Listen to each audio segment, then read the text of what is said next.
Hello दोस्तों, कैसे हैं आप सब लोग। आई होप सब लोग अच्छे होंगे। वेलकम।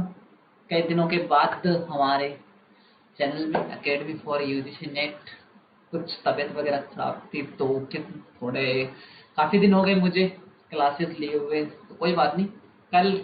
कल आपके आज से स्टार्ट हो गए 20 से एग्ज़ाम्स नेट के, फेज सेकेंड के। सो आज के बाद कल में भी लिंग्विस्टिक वालों को और आगे बहुत सारे एग्जाम्स होने वाले हैं, तो सोचा कि आपके लिए एक अच्छा सा एक वीडियो जो पूरा काफ़ी लोगों ने रिक्वेस्ट भी की थी, सो कि एक अच्छा सा रिसर्च एप्टीट्यूड का रिवीजन वीडियो डाल देता हूँ, ताकि आप उससे आपको लास्ट फेज में आपको हेल्प हो जाए, आप अच्छे से वो हेल्प अपनी हेल्प कर पाओ। और अगर वो वीडियो लगा लिया तो मैं ये गारंटी ले सकता हूँ कि आपका उसमें 5 क्वेश्चन माने कि अगर 5 क्वेश्चन आने वाले हैं रिसर्च में, तो 3 से 4 क्वेश्चन तो आराम से राइट हो सकते हैं अगर आप ये वीडियो लगा के जाते हैं। हमारा जो मेरा जो वीडियो है ये आप, क्योंकि उसमें पूरा होल मैंने रिवीजन करवा रखा है रिसर्च एप्टीट्यूड का, थोड़ा लंबा हो सकता है पर आप इसको जरूर देखिए, तो आपको मैं ये गारंटी ले सकता हूँ कि 4 से 5 क्वेश्चन आपके आराम से हो जाएंगे, तो आप इसको अच्छे से करिए। Okay, so revision of research aptitude. मेरा नाम कमल है। अगर इसकी पीडीएफ चाहिए तो आप मेरा जो टेलीग्राम चैनल है वो ज्वाइन कर लेना, और इस चैनल पर क्लासेस सिर्फ यूजीसी नेट की होती है, पहली बात। दूसरा ये कि कल आपका एग्जाम, उससे पहले मैं 2-3 चीजें बता देता हूँ, फिर हम रिवीजन ऑफ रिसर्च एप्टीट्यूड पढ़ेंगे, रिसर्च के बारे में जो मैंने रिसर्च की क्लासें बच्चों को करवा दी थी। जिन्होंने रिसर्च का रिवीजन नहीं किया वो ये क्लास लगा लेना, आपका रिवीजन हो जाएगा, कोई इशू नहीं है। ओके, कि कल आप जाए उससे पहले आपके माइंड में क्या क्या चीजें होनी चाहिए उसके बारे में। अभी तक आपने जो पढ़ा, ठीक है। अब जो देखिए, ऐसा नहीं होता है कि आप युद्ध लड़ते लड़ते युद्ध की तैयारी कर रहे हैं, है ना। तो आप इस टाइम एकदम शांत रहिए, माइंड को थोड़ा शांत रखिए। आई नो कि क्योंकि जिस फेज से आप गुजर रहे हो उस फेज से मैं गुजर चुका हूँ। अब ये तो नहीं कह सकता कि मल्टी टाइम्स में गुजर चुका हूँ, बट मैं 2 बार मैंने अटेम्प्ट दिए हैं, तो मैंने ये फेज फील किया है। तो डोंट वरी, मैं समझ सकता हूँ इस चीज़ को कि आपके माइंड में नेगेटिव ख्याल आ रहे होंगे कि पता नहीं कैसे क्वेश्चन आंसर आएंगे। जिनका लास्ट टाइम नहीं हुआ था वो भी माइंड में सोच रहे होंगे या पता नहीं कैसे इस बार फेस करेंगे, किस तरीके से हम हमारा क्वालिफाई होना चाहिए एग्जाम से पहले। आप माइंड में किस रखिए, पॉजिटिव रहिए, बी पॉजिटिव कि भी आप जो भी होगा अच्छा होगा। ये आप अच्छे ध्यान रखिए कि आज तक नहीं हुआ उसका रीजन कुछ और था, अब जो होगा वो अच्छा होगा, बस ठीक है। दूसरा, अब स्ट्रेटेजी बना के जाइए। अब तक आपने जो पढ़ा, अगर स्ट्रेटेजी बना के पढ़ा है तो आगे भी, मैंने तो जो मेरा एक्सपीरियंस कहता है, मैं भी जब एग्जाम देने के लिए गया तो पहले टाइम में स्ट्रेटेजी बना गया, तो सेकंड अटेम्प्ट में भी मैंने स्ट्रेटेजी बना के काम किया था कि कैसे करना है। देखिए, आपके जो क्वेश्चन है, जैसे कि 2 पेपर होते हैं, एक फर्स्ट पेपर आपका और एक होता है second paper. Okay okay, then जो फर्स्ट पेपर होता है वो आता है, जैसे कि आप कह सकते हैं 50 क्वेश्चन होते हैं उसके उसमें, और इसमें भी इसमें 100 क्वेश्चन होते हैं सेकंड पेपर में, और मिनट आपको मिलते हैं 180। देखिए, थोड़ा सा मुश्किल है पेपर फर्स्ट को अटेम्प्ट करना, क्योंकि उसमें मैथ वगैरह रहती है, टीचिंग एप्टीट्यूड थोड़े से थ्योरेटिकल रहते हैं। वो तो ठीक है, थ्योरेटिकल वाले तो अगर आपको आ रहे हैं तो ठीक है, वरना आप, और क्वेश्चन का जो पैटर्न है वो भी काफी टाइम कंज्यूमिंग है ना। तो हमें समझने वाली चीजें क्या है कि भाई इसमें थोड़ा सा, अगर पेपर फर्स्ट में हमें अगर 70 से 80 मिनट भी लग रही है ना 180 में से, तो आप घबराइए मत कि यार 70-80 मिनट तो इसको दे दी, अब कैसे काम होगा।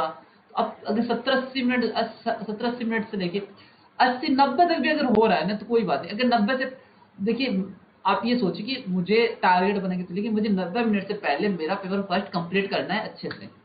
फिर उसके बाद आपको बचे जो 100 क्वेश्चन है पेपर सेकंड के, जो आपके ऑप्शनल सब्जेक्ट में आते हैं 100 क्वेश्चन, है ना। उसको आपको अगर 100 मिनट बची है या आपके पास 90 मिनट बची है, तो आप उसको कोशिश करिए कि 70 या 80 मिनट में, इसको भी 70-80 मिनट में निपटा दो, है ना। तो आपका, मेरा कहने का मतलब कि लास्ट में 10 से 20 मिनट रखो।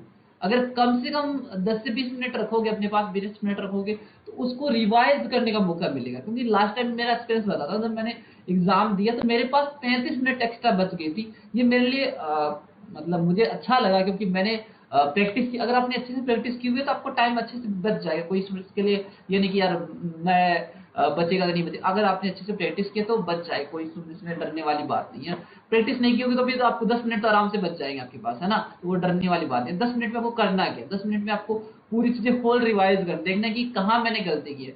मेरा एक्सपीरियंस जब मैंने दे रहा था मेरे एग्जाम्स में 5 से 6 क्वेश्चन ऐसे थे कि जो मैंने गलत कर दिए थे। जब मैंने रिवाइज किया तो मेरे 6 क्वेश्चन मैंने वापस से सही किया, यानी कि ये समझ लो आपको 12 से 15 क्वेश्चन नंबर, यानी 12 से 14 नंबर आपके ऐसे ही गलत हो रहे थे, है ना। तो वो 14 नंबर आपको कहीं से जेआरएफ से नेट पे ला सकते हैं और नेट से जेआरएफ पे ले जा सकते हैं। तो ध्यान रखिए, काफी इंपॉर्टेंट हो जाता है। ये चीज इसलिए बता रहा हूँ मैं 5 मिनट निकाल कर कि भाई आप वो चीज को समझो। ये टाइम स्ट्रेटेजी बना के अच्छे से पानी पीकर जाइए, अच्छे से पानी रखिए अपने पास में, घबराइए मत, है ना। अच्छे से एग्जाम दीजिए।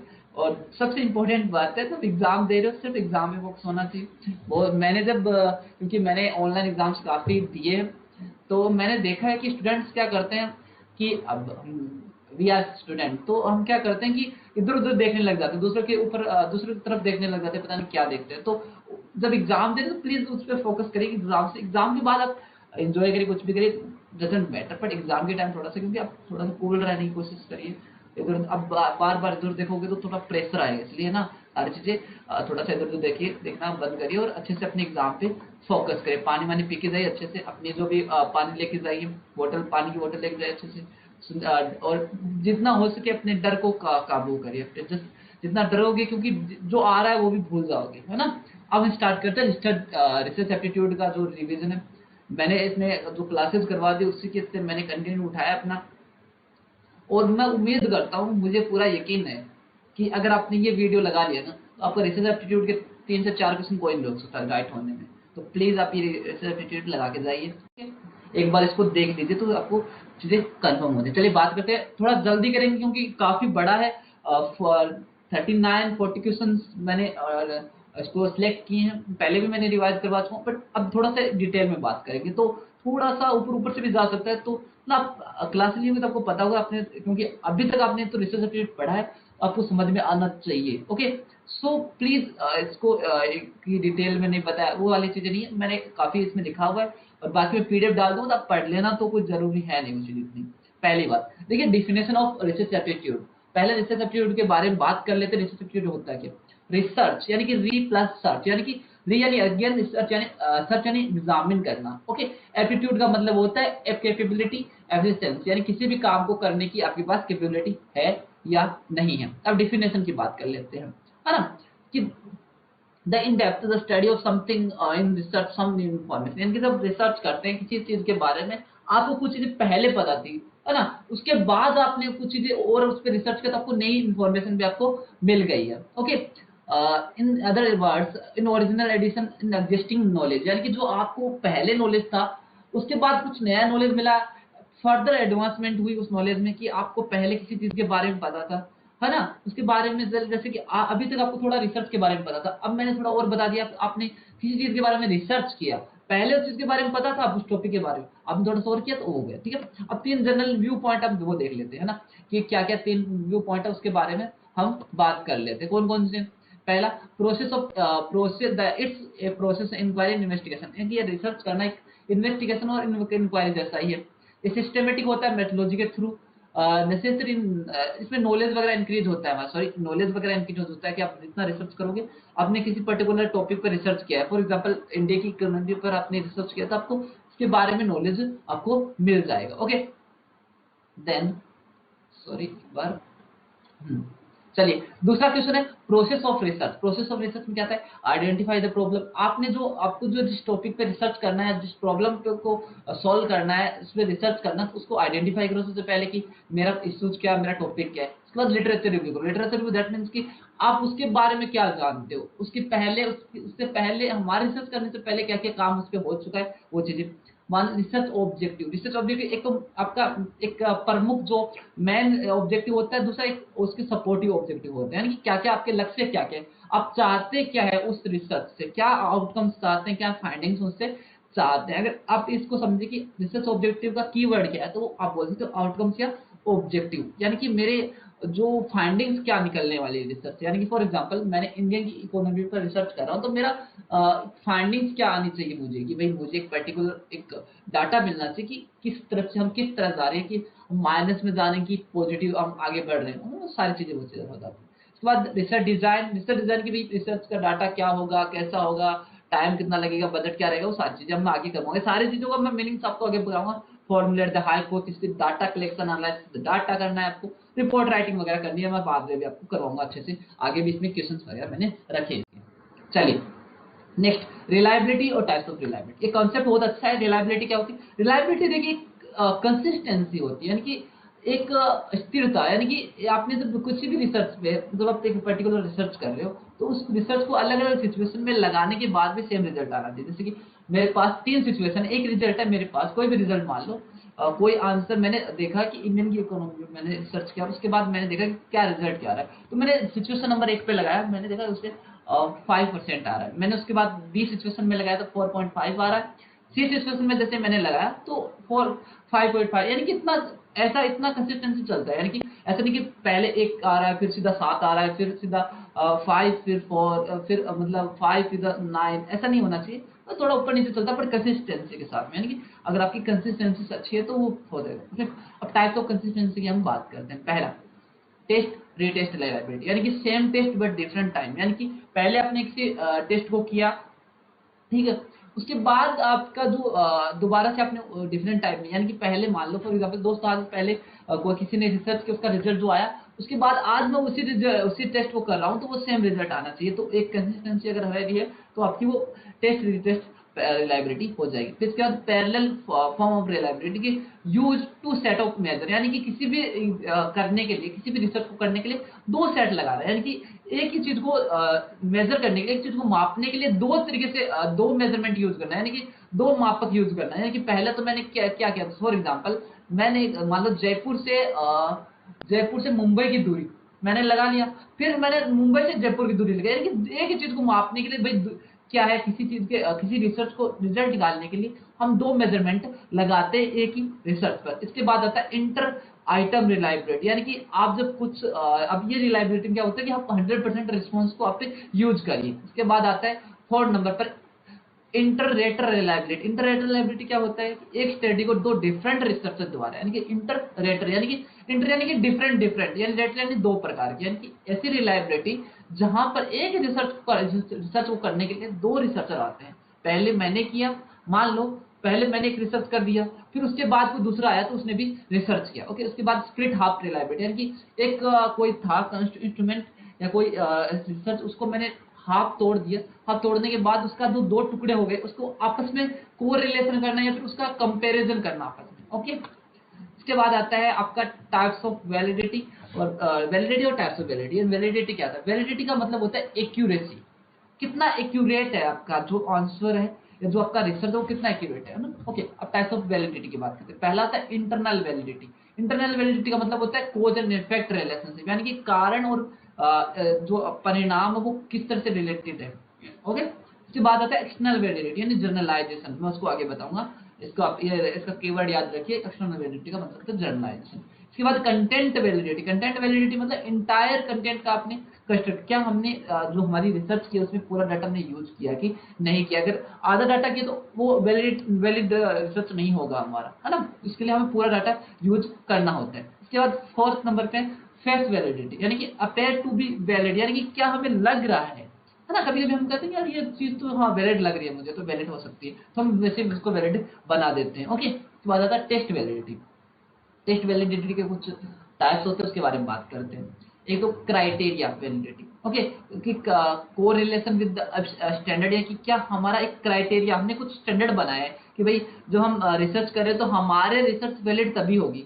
फॉर एग्जाम्पल अगर मैं एक घर बनाऊं और मैं ये बोलूं कि मेरा घर अच्छा तभी दिखेगा जब मैं उसमें कुछ कुछ चीजें होंगी ब्ला ब्ला, जैसे कि वो अच्छा दिखना चाहिए, उसमें उसकी कंस्ट्रक्ट डिजाइन अच्छी होनी चाहिए, और उसमें 2 बिल्डिंग मंजिला, तो वो चीजें मैंने एक स्टैंडर्ड बना दी कि मेरा वैलिड रिसर्च तभी वैलिड होगा जब मेरे स्टैंडर्ड पे वो उतरेगा, यानी जो मेरे स्टैंडर्ड पे वो जब मेरे स्टैंडर्ड पे आएगा, ओके। उसके बाद प्रिडिक्टिव वैलिडिटी, यानी कि क्या हम वैलिडिटी का यूज करके फ्यूचर प्रिडिक्ट कर सकते हैं, क्या हम जो हमारा रिसर्च है वैलिड तभी माना जाएगा कि क्या हम वो वैलिडिटी या वो जो हमारा रिसर्च का यूज करके हम फ्यूचर प्रेडिक्ट कर सकते हैं। उसके बाद आता है कंक्रीट वैलिडिटी। कंक्रीट वैलिडिटी का कोरिलेशन विद अदर टेस्ट, यानी कि आप अपना टेस्ट जो कर रहे हैं उसके अराउंड जितने भी टेस्ट लगाए आपने, क्या वो हो रहे कि नहीं हो रहे। इसके बाद कंस्ट्रक्ट वैलिडिटी यानी कि थ्योरेटिकल फ्रेमवर्क। ओके, उसके बाद आता है आपका हाइपोथेसिस और टाइप्स ऑफ हाइपोथेसिस क्या होती है। हाइपोथेसिस ऑफ टेस्टिंग में आगे पढ़ाऊंगा, टेस्ट हाइपोथेसिस क्या होती है। पहले देखिए हाइपोथेसिस क्या होती है, पहले उस चीज को समझिए। उसके बाद देखिए hypothesis is tentative statement that will be checked through data analysis, यानी कि हम एक हाइपोथेसिस एक टेंटेटिव स्टेटमेंट बनाएंगे। यानी कि टेंटेटिव स्टेटमेंट का मतलब होता है एक ऐसी प्राकल्पना बनाएंगे हम जो हमारे रिसर्च के रिलेटेड होगी।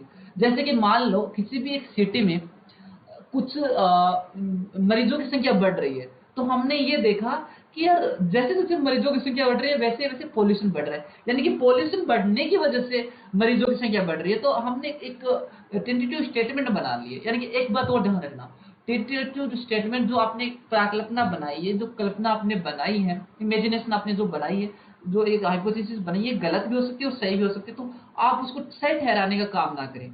आप उसको ये ना कि ये गलत है या सही हो, आप उसको बना लिए अपने रिसर्च से रिलेटेड कि मुझे ऐसा लगता है कि शायद ये पैटर्न चल रहा है। यानी कि हाइपोथेसिस कैसे बनाते हैं कि एक प्रॉब्लम देखिए आपने हाइपोथेसिस से रिलेटेड कि हाँ ये पैटर्न चल रहा है। जैसे कि मान लो मैंने बताया आपको कि जैसे पॉल्यूशन बढ़ रहा है वैसे मरीजों की संख्या बढ़ रही है, तो आपने ये पैटर्न देखा तब आपने एक हाइपोथेसिस बना ली कि हमारे सिटी में पेशेंट की जो संख्या मरीजों की संख्या बढ़ रही है उसका वजह है पॉल्यूशन। तो हम पॉल्यूशन को बेहतर करने लग जाएंगे। ओके, तो इसमें क्या दो तीन चीजें जैसे कि ये predict of relationship between two और मोर वेरिएबल्स, हम प्रिडिक्ट करते हैं, हम आगे के बारे में सोचते हैं कि ऐसा हुआ होगा। ओके, ऐसा होगा या हुआ होगा, है ना, ऐसा होना चाहिए। इट्स एजुकेटेड गेस अबाउट, यानी ऐसा नहीं हम मुंह उठाए कुछ भी बोल रहे हैं कि यार कुछ नहीं, पैटर्न मिलना चाहिए आपका। एक जो आपने हाइपोथेसिस बनाई वो वैलिड होनी चाहिए या नहीं होगी वो बाद की बात है। रिसर्च जब आप डाटा कलेक्ट करोगे, डाटा एनालिसिस करोगे तो आपको पता चल जाएगा कि ऐसा हुआ है कि नहीं है। ओके, ये सारी चीज और ये वैलिडिटी अननोन रहती है जब तक आप इसको आप टेस्ट नहीं करते हैं। It's provide idea for research, आपको एक आइडिया बताती है कि आपको रिसर्च किस तरह से करना है ना। आप अगर आप कैंसर के पेशेंट्स के लिए कर रहे हैं तो आपको एक आगे रिसर्च करने के लिए हेल्प मिलती है। इसके बाद two types of hypothesis. Hypothesis कई प्रकार की होती है बट मेजरली दो प्रकार की होती है जो एग्जाम्स में काफी बार पूछी जाती है, आप याद रखिए। एक तो होता है नल हाइपोथेसिस, एक होती है अल्टरनेटिव हाइपोथेसिस। अच्छा, नल हाइपोथेसिस क्या होता है, जीरो डिफरेंस, यानी कि a statement that state there is no relationship between the variables, यानी कि वेरिएबल्स और जो आपका रिलेशनशिप है दो वेरिएबल्स के बीच में, यानी कि जो कैंसर के पेशेंट और पॉपुलेशन है, सॉरी पॉल्यूशन है ना, जो पॉल्यूशन और जो आपका पॉल्यूशन और जो कैंसर पेशेंट के बीच में दो वेरिएबल जो मैंने बनाया उसके बीच में रिलेशनशिप नहीं है, इसका मतलब नल हाइपोथेसिस। अगर रिलेशनशिप है, a statement that there is relationship between the variables, यानी कि जो वेरिएबल्स मैंने बताए आपको इसके बीच में अगर रिलेशनशिप है तो अल्टरनेटिव हाइपोथेसिस एक्सेप्ट हो जाएगी, अगर नहीं है तो फिर नल हाइपोथेसिस एक्सेप्ट हो जाएगी। तो null hypothesis basis on our study, यानी कि जो हमारी स्टडी होती है वो नल हाइपोथेसिस से बेस होती है, क्योंकि हमारी स्टडी को चेक करना होता है या हाइपोथेसिस को चेक करना होता है, वो पहले इसको चेक करते हैं, नल हाइपोथेसिस को चेक करते हैं। ओके, ये सारी चीजें इसमें टेस्ट वगैरह लगा सकते हैं, ये सारी चीजें होती रहेगी, फिर आपको पढ़ सकते हैं आप आराम से, है ना। सब error related to the hypothesis. एक चीज इसको पढ़ने से पहले माइंड में आप क्लियर कर लीजिए, 10 बार लिखिए, याद करिए, ये चीज माइंड में रखना कि चेक हमेशा नल हाइपोथेसिस को किया जाता है। किसको किया जाता है, चेक हमेशा नल हाइपोथेसिस को किया जाता है। हमेशा हाइपोथेसिस टेस्टिंग में नल हाइपोथेसिस को टेस्ट किया जाता है, ये माइंड में रख लो। कल आपका एग्जाम या कब जब भी आपका एग्जाम हो तो ये बात याद रखना। अब मैं आपको बताता हूँ some error related to hypothesis. इसमें क्या होता है, इसमें क्या होता है, पहले हम नल हाइपोथेसिस को चेक करते हैं। अगर हमारी नल हाइपोथेसिस ट्रू थी बट हमने रिजेक्ट कर दिया तो क्या होगा, error number first. Null hypothesis सही थी, यानी कि एक सही आदमी हमें मिला था बट हमने उसको रिजेक्ट कर दिया, तो एरर नंबर फर्स्ट। अब उसके बाद अगर नल हाइपोथेसिस हमने टेस्ट की, क्योंकि जैसे मैंने बताया नल हाइपोथेसिस टेस्ट करते हैं और वो गलत थी बट हमने उसको एक्सेप्ट कर लिया, यानी गलत आदमी को एक्सेप्ट कर लिया और अच्छे आदमी को रिजेक्ट कर दिया। अगर अच्छे आदमी को रिजेक्ट कर दिया मतलब आपने नल हाइपोथेसिस जो रिजेक्ट किया, तो एरर नंबर फर्स्ट। और एक बुरे आदमी को आपने एक्सेप्ट कर लिया मतलब एरर नंबर सेकंड। तो मैंने आपको एक छोटा सा एग्जांपल रिलेट करके बता दिया कि क्या होता है। और मोर जो एरर नंबर फर्स्ट होता है वो मोर डेंजर होता है लेस देन आपका ये जो एरर नंबर सेकंड है। Okay, then level of significance, यानी कि लेवल ऑफ जो एरर नंबर फर्स्ट जो मोर डेंजर होता है, ज्यादा खतरनाक होता है, वो उसके चांसेस क्या है, मैक्सिमम जो इसके चांसेस है वो है 5%, यानी ज्यादा ज्यादा इतने चांसेस हो सकते हैं, और मिनिमम हो सकता है, यानी कि जो मैंने 0.5% लेवल दे रखा है, ये भी आ सकता है आंसर में, क्वेश्चन ऑप्शंस में, और 5% भी आ सकता है। तो आप ये दोनों चीजें आप याद रखिए, मिनिमम 0.1 लेवल या 1%, और मैक्सिमम आपका 5%। अब देखिए, जब हम एक हाइपोथेसिस बनाते हैं तो पहले एक टेंटेटिव स्टेटमेंट बनाते हैं, तो मैं आपको बताता हूँ। पहले क्या करते हैं, मैं टेंटेटिव स्टेटमेंट बनाते हैं, उसके बाद क्या करते हैं, डाटा कलेक्शन करते हैं। अच्छा, मेरी गलती से मैं माय अपोलॉजी, मैं मानता हूँ मेरी गलती है कि मैंने यहाँ डाटा एनालिसिस डाटा कलेक्शन लिख दिया, तो यहाँ होता है डाटा एनालिसिस। तो आप याद रखिए 3 नंबर पे क्या होता है, डाटा एनालिसिस।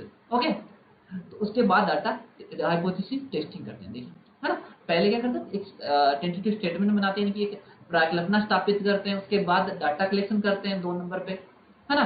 2 नंबर पे क्या करते हैं अपन, डाटा कलेक्शन करते हैं, उसके बाद डाटा एनालिसिस करते हैं, उसके बाद हाइपोथेसिस टेस्ट करते हैं। चलिए नेक्स्ट, डिफरेंस बिटवीन पॉजिटिविज्म और पोस्ट पॉजिटिविज्म की हम बात कर लेते हैं।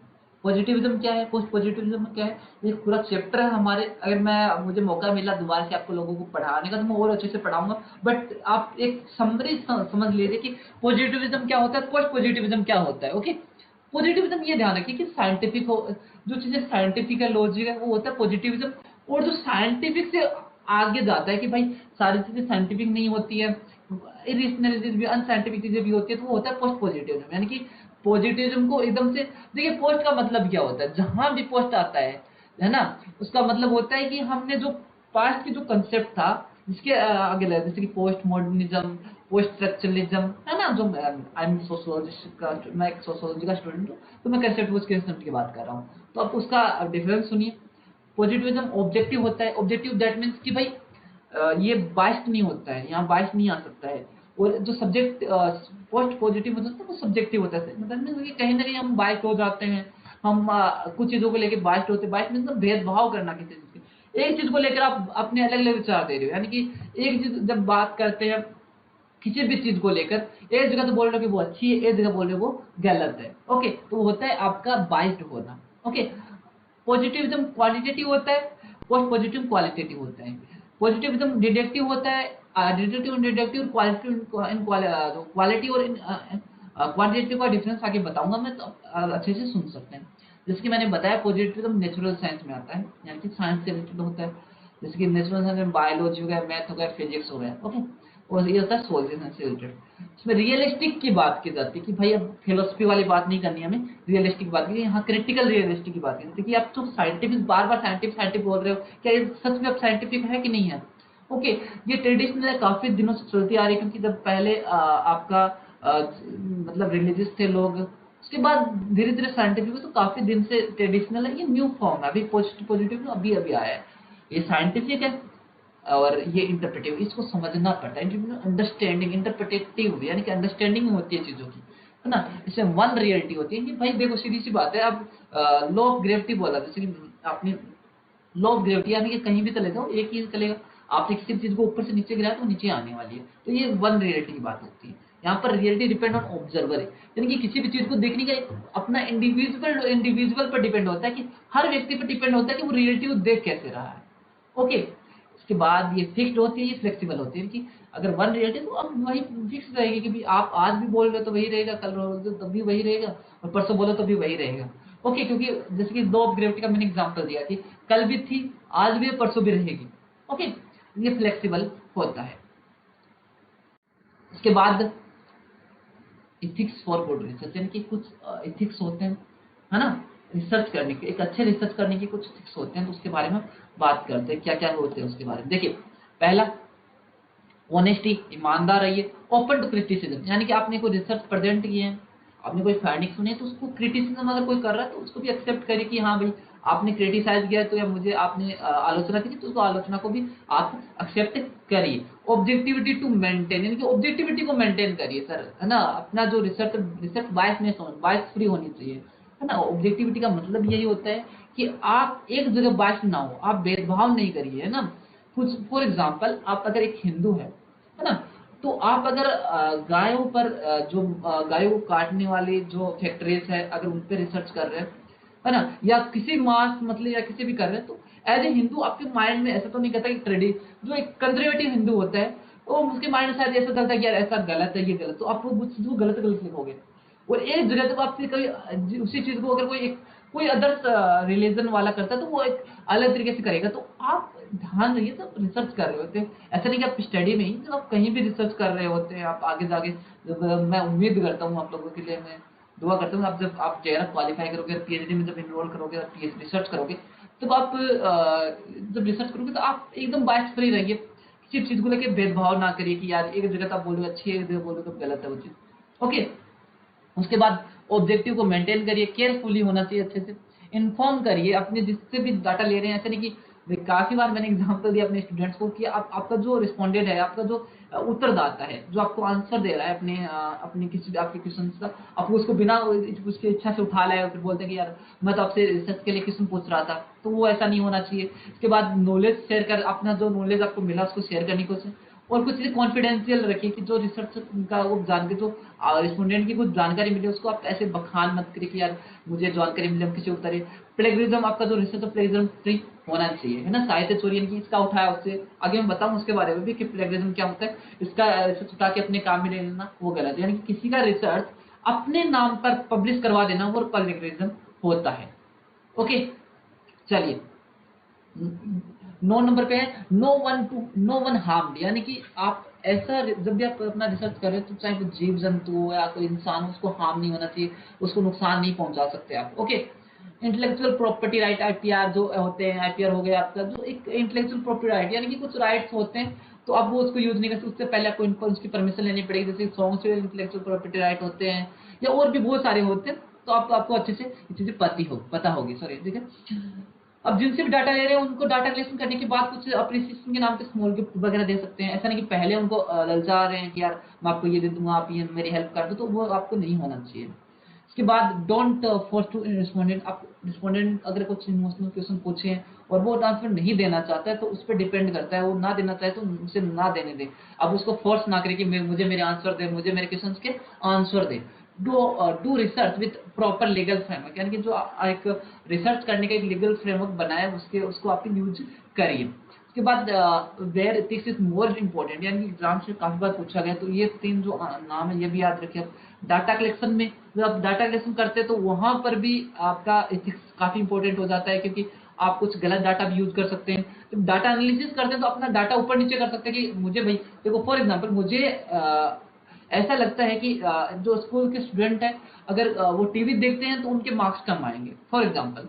बट जब मैंने रिसर्च किया तो ऐसा पाया कि मैंने जो बच्चे टीवी देख रहे हैं उसके मार्क्स ज्यादा आ रहे हैं, जो टीवी नहीं देख रहे उनके मार्क्स कम आ रहे हैं। तो मैं क्या करूंगा कि मेरा मानना था कि यार जो बच्चे टीवी देखते हैं उनके मार्क्स कम आने चाहिए, तो मैं डाटा चेंज कर दूंगा। तो ऐसा भी नहीं होना चाहिए। जब आप रिपोर्ट राइटिंग कर रहे हैं तो भी मिस्टेक नहीं होनी चाहिए। तो 3 जगह ऐसी है जब आप रिपोर्ट कर जब आप रिसर्च कर रहे हैं तो वहां पर चांसेस हो जाते हैं कि आपके क्या बोलते हैं आपके काफी इश्यूज आने के, एथिक्स अब वहाँ काफी इंपॉर्टेंट हो जाते हैं। यहाँ थोड़ा मैं मिटा देता हूँ। चलिए चलो, okay. Fabrication, फाल्सिफिकेशन, plagiarism, 3 important terms है, उसके बारे में बात करते हैं। चलिए, पहला है क्या नहीं करना है ना। देखिए ये जो चीजें मैंने बताई कि क्या क्या चीजें करनी है, आपको ईमानदार रहना है, केयरफुली करना है, और no one harm to, objectivity, knowledge share करना, ये चीजें मैंने आपको बता दी। अब फैब्रिकेशन क्या होता है? फैब्रिकेशन का मतलब होता है कुछ चीजें हम मन से गढ़ लेते हैं। यानी कि फॉर एग्जाम्पल, मैंने यहाँ एग्जाम्पल भी लिखा है कि मुझे 100 लोगों का डाटा कलेक्ट करना था, बट मैंने 90 लोगों का डाटा कलेक्ट कर लिया। अब बच के 10 लोग, तो मैं अपने मन से लिख दिया कि भाई ये दो, मैं अपनी अभी चाय की पटड़ी पे बैठ कर, चाय की टपरी पे बैठ कर चाय पी रहा हूँ और 10 लोगों का डाटा मैं खुद भर रहा हूँ अपने फॉर्म में। तो ये वाला काम आपको नहीं करना है। दूसरा होता है फाल्सिफिकेशन, यानी फर्जीवाड़ा। डाटा चेंज कर दो, अपनी मनमानी से लिख दो। यानी कि जैसे कि मैंने बताया कि भाई जैसे कि मान लो, जैसे कि मैंने यहाँ एग्जांपल भी दिया कि जो बच्चे वीडियो गेम खेलते हैं उनके टेस्ट परफॉर्मेंस पे मार्क्स गिरने चाहिए, बट ऐसा नहीं हुआ, तो मैंने अपनी मर्जी से कर दिया। तो ऐसा भी आप नहीं कर सकते हैं। चलिए, प्लेगरिज्म 3rd नंबर पर ये होता है यदि हम पहले से पब्लिश हुए साहित्यिक काम को यूज करें, उसकी बिना रेफरेंस को यूज किए हुए। यानी कि जो आप रिसर्च कर रहे होते हैं किसी का आर्टिकल, किसी का रिसर्च पेपर या किसी की थीसिस वगैरह यूज कर रहे हैं, उसकी बिना परमिशन के या उसको बिना रेफरेंस दिए, उसका बिना नाम दिए कि भाई ये इसका लिखा हुआ है, आप अपने नाम से उसको पब्लिश करवा लेते हैं, तो आप प्लेगरिज्म की चोरी में पकड़े जाते हैं, आपको प्लेगरिज्म लगा दिया जाता है। प्लेगरिज्म चेक करने के बहुत सारे एप्लीकेशन है, डुप्लीकेट चेकर, ट्यूरिमन वीपर, जो भी चीजें आप उससे आप बहुत सारे आप ये चीजें आप देख सकते हैं। इसके बाद आता है आपका the main approach of research ethics, कुछ अप्रोचेज है उसके बारे में बात करते हैं, है ना। पहला है डियोंटोलॉजिकल अप्रोच, यानी कि use universal code and conduct, यानी कि जो रिसर्च करने के लिए कंडक्ट यूनिवर्सल लॉ बनाए गए हैं, कुछ रूल्स है, उसको आप फॉलो करें। उसके बाद इथिकल एक्सपेक्टिज्म approach, ethics is not same for everyone, यानी कि जो एथिक्स होते हैं वो टाइम टू टाइम चेंज होते रहते हैं, क्योंकि पहले कुछ अलग एथिक्स थे, अब कुछ अलग एथिक्स बन गए। जैसे कि पहले क्या होता था कि कोई अगर पहले ऐसे एथिक्स थे कि भाई कुछ कोई अगर बंदा कुछ कोई अगर इंसान कोई अगर क्रिमिनल क्राइम करता है तो उसको मार देना, काट देना चाहिए, उसको इस सोसाइटी में रहने का कोई अधिकार नहीं है। बट आजकल ऐसी माइंडसेट आया कि नहीं, अगर कोई इंसान क्राइम करता है तो उसको सुधारा जाए, उसको बताया जाए कि आपने गलत किया है, और उसको फांसी की सजा देने से रोका जा रहा है ना, कि कम डेथ पेनल्टी कम की जा रही है। ओके, तो ये कुछ एथिक्स में चेंज आ रहा है। यूटिलिटेरियनिज्म, यानी कि फिक्स मतलब जो आपको डिसीजन ले रहे हैं तो कि क्या कॉस्ट रहेगी, क्या कैसे रहेगा, उसके बारे में भी, क्योंकि हम जब रिसर्च कर रहे हैं तो उसके बारे में हमें देखना पड़ता है। अब सैम्पलिंग के बारे में बात करते हैं। बड़ा सा मैंने सिंपल सिंपल चीजें बताई, सैम्पलिंग को भी बड़ा याद रखिए, जो मैंने बताया ये चीजें आप याद कर लो ना, एग्जाम में काफी है। पहला, सैम्पलिंग होती क्या है, देखिए फॉर एग्जाम्पल मैं आपको सैम्पलिंग का बता देता हूँ, पहले आपको उसके बाद एग्जाम्पल देता हूँ, उसके बाद समझिए। एक गांव में 1000 लोग हैं, और मुझे ये देखना है कि जो 1000 लोगों में से मैंने 50 लोगों का सैंपल लिया और मैंने उन पे रिसर्च लगाना है, रिसर्च मेरे जो भी इंस्ट्रूमेंट जो मेथड वगैरह लगाना है। मैंने क्या लगाया, जैसे मैंने टेस्ट कर रहा हूँ मैं कि जो इंसान या जो लोग ज्यादा चाय पीते उनकी हेल्थ, और मैंने लगाया, उसके बाद रिजल्ट आया कि जो व्यक्ति या जो इंसान जो जो लोग हैं वहां पर जो चाय ज्यादा चाय पीते हैं उनकी हेल्थ इश्यू ज्यादा होते हैं। मैंने पता, अगर वो 50 सैंपल के जो रिजल्ट है और जो 1000 है ना, अगर उनका सेम आ रहा है ना, जो सैंपल मैंने लिया है वो सैंपल में अगर जनरलाइज कर सकता हूँ पूरे गांव 1000 लोगों के, यानी कि 1000 लोगों में भी ऐसा ही होता होगा, क्योंकि मैंने तो 50 लोगों का सैंपल लिया है, 1000 लोगों पे तो रिसर्च करना काफी मुश्किल हो जाता है। तो अगर मैं ये सोचता हूँ कि मैंने जो 50 लोगों का सैंपल लिया है, वो सैंपल अगर मैं 1000 लोगों पे अप्लाई कर पाता हूँ कि भाई 1000 लोगों की सिचुएशन भी ऐसी ही होगी, तो वो होता है sampling. Okay, sample total population को रिप्रेजेंट करता है, यानी कि जो 1000 लोग हैं उनको रिप्रेजेंट कौन कर रहा है, आपका 50 लोगों का सैंपल कर रहा है। टोटल पॉपुलेशन को स्टडी करना पॉसिबल नहीं है, दैट्स व्हाई हम टोटल पॉपुलेशन की जगह हम क्या करते हैं, सैंपल का सिलेक्ट करते हैं। अब मैं खिचड़ी का भी एग्जांपल ले सकता हूँ। खिचड़ी का एग्जांपल मैंने इसलिए लिखा है, जैसे कि मान लो जब खिचड़ी या चावल बनाते हैं तो ऐसा तो है नहीं कि पूरी खिचड़ी को पूरे आंगन में बिछा देते हैं, उसके बाद बोलते हैं कि ये कच्चा ये पक्का, ये कच्चा ये पक्का, यानी कि देखते हैं कि खिचड़ी हमारी खिचड़ी या चावल पकी कि नहीं पकी है। तो हम ऐसे थोड़ी ना करते हैं कि भाई पूरी खिचड़ी को फैला दो आंगन में, फिर उसके बाद एक जो दाना है उसको देखो ये कच्चा ये पका है, ये थोड़ा सा खून में निकालते हैं चम्मच में और उसको देखते हैं कि, तो वैसे ही सैंपल होते हैं। उस सैंपल के थ्रू हम ऐसे अज्यूम करते हैं, ये अनुमान लगाते हैं कि हाँ ऐसा ही पूरी टोटल पॉपुलेशन में होता होगा। अब टाइप्स ऑफ सैंपल की बात कर लेते हैं। पहला होता है तीन, देखिए कहीं कहीं दो जगह दे रखा है कि प्रोबेबिलिटी और नॉन प्रोबेबिलिटी होती है, और कहीं तीन होती है। तो फर्स्ट पेपर में मैंने जहां जहां पढ़ा है तो तीन बताया हुआ है। ये तो प्रोबेबिलिटी सैंपलिंग, इसका मतलब होता है in this method each unit of the population has to equal chance of selection, यानी कि उस यहाँ जब हम रिसर्च करें तो हजारों में 1000 टोटल पॉपुलेशन में से 1000 का 1000 चांसेस है कि कोई भी यूनिट सिलेक्ट हो सकती है। इसके तीन टाइप्स है प्रोबेबिलिटी सैंपलिंग के। ये आप याद रखिए आपकी मर्जी है। आप इतना जरूर याद रखिए कि प्रोबेबिलिटी सैंपलिंग के टाइप्स कौन कौन से होते हैं, simple random sampling, stratified random sampling और क्लस्टर सैंपलिंग। उसके बाद आता है क्वासी प्रोबेबिलिटी सैंपलिंग, यानी कि आधा, क्वासी मतलब होता है आधा, है ना, आधा प्रोबेबिलिटी आधा नॉन प्रोबेबिलिटी।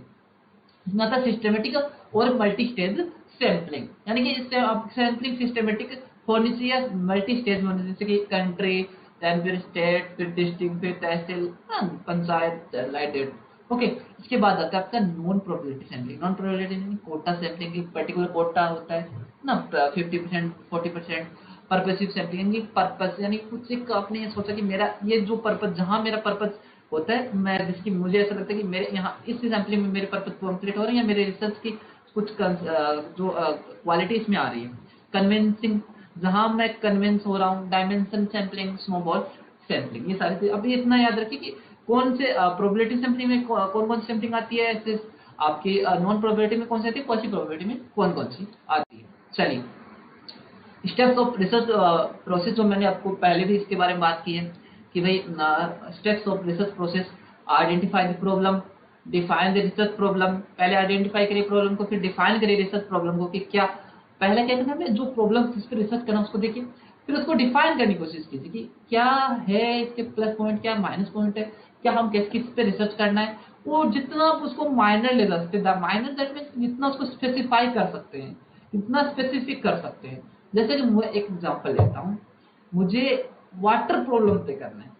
अब मैंने कह दी मुझे वाटर प्रॉब्लम पे रिसर्च करना है, वाटर पे कि भाई वाटर का अच्छा है पूरा, तो मुझे स्पेसिफाई करना है। स्पेसिफाई करने के लिए मैं क्या करूंगा कि मैं देखूंगा कि एक पर्टिकुलर स्थान पर, जैसे कि राजस्थान के बाड़मेर डिस्ट्रिक्ट के ब्लॉक, कोई एक ऐसा स्थान, कोई भी गांव, वहां पे मुझे रिसर्च करना है, और मुझे पर्टिकुलर एक वहीं पे वहां आसपास जगह पे ही करना है। तो एक स्पेसिफाई कर दिया आपने, उसको होता है डिफाइन करना। रिव्यू ऑफ लिटरेचर, यानी कि जो जिस पे आप रिसर्च कर रहे हैं वहां पे ये देखिए कि आपका जो आप जिस टॉपिक पे कर रहे हैं उससे पहले उस टॉपिक पे क्या क्या काम हो चुका है, उसके प्लस पॉइंट क्या, इससे पता क्या चलेगा आपको, प्लस पॉइंट और माइनस पॉइंट पता चल जाएंगे, और एक आपको आइडिया मिल जाएगा कि ये टॉपिक का नेचर किस तरह का है, उसकी प्रकृति किस तरह की है। डेवलप ऑफ रिसर्च ऑब्जेक्टिव, जैसे कि मैंने बताया कि उसकी फाइंडिंग्स क्या क्या आने वाली है, या ऑब्जेक्टिव क्या क्या है उसके हैं, तो वो पता। रिसर्च डिजाइन, रिसर्च डिजाइन में आके कराऊंगा तो क्या क्या वही कि भाई आपका डाटा कैसा रहना है, आपका बजट कितना है, आप कितना पैसा लगाना चाहते हैं, वो सारी चीजें। फॉर्मुलेटिंग हाइपोथेसिस के बारे में बात करेंगे। Data collection, analysis the data, hypothesis testing के बारे में बात करेंगे। रिपोर्ट राइटिंग और प्रेजेंटिंग दी फाइंडिंग के बारे में बात करेंगे। चलिए, क्या है वेरिएबल्स और टाइप्स ऑफ वेरिएबल के बारे में बात करते हैं। वेरिएबल का मतलब होता है वेरी प्लस एबल, यानी कि वो चीज, वेरी का मतलब होता है मैनिपुलेशन होना, यानी चेंज होना। एबल का मतलब होता है एबिलिटी, यानी कि वो फैक्टर्स या वो वेरिएबल, या आप बोल सकते हैं फैक्टर जो चेंज होते रहते हैं, जिनमें चेंज होने की एबिलिटी होती है, यानी कि वो वेरिएबल जिनमें चेंज होने की एबिलिटी होती है। Anything that you are trying to measure in way, some way, यानी कि आप कोई फैक्टर जिनको वो चेंज होता रहता है, जैसे कि आपकी एज होगी, आपकी लंबाई होगी, आपका कोई पर्सन होगा, पैलेस होगा, फैक्ट होगा। ये मैंने एग्जांपल आपको दे दिए। अब कुछ बात, जब हम रिसर्च करते हैं तो अलग अलग फैक्टर्स के बीच में रिलेशन मेंटेन करने की कोशिश करते हैं। आप सिंपल तरीके से समझने की कोशिश कीजिए, हम कोई रिसर्च कर रहे हैं, कोई भी फैक्टर्स मेंटेन करेंगे, उसमें वेरिएबल्स आते हैं, है ना, तो उस वेरिएबल्स को हम मेजर करने की कोशिश करते हैं, उसको हम मापने की कोशिश करते हैं।